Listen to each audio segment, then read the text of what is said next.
Oui, il a énormément évolué. Euh, il a, il a démarré très fort très tôt et il continue sur sa lancée. Donc voilà, il a la tête sur les épaules et il sait où il veut aller.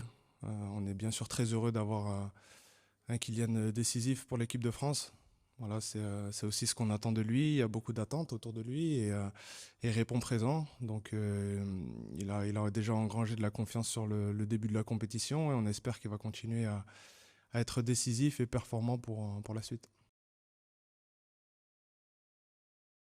Non, je ne nous sens pas plus fragile. J'ai vu une équipe solide contre le Danemark notamment. Voilà, on a un équilibre à trouver.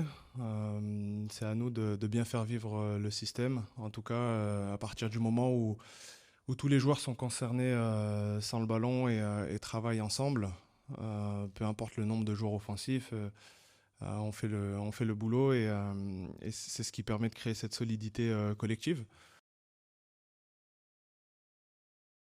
J'en ai pas encore parlé avec le coach. On va d'abord penser à ce qui est le mieux pour l'équipe, ensuite on verra ce qui est le mieux pour moi et ensuite on prendra une décision. En tout cas, physiquement, je me sens bien et voilà, on prendra la meilleure décision pour l'équipe et pour moi. Non, c'est vrai que le coach il me dit que je peux pas monter tout le temps, là. Après, c'est vrai qu'il y a Kylian et quand j'ai Kylian en face, c'est plus facile de jouer au foot.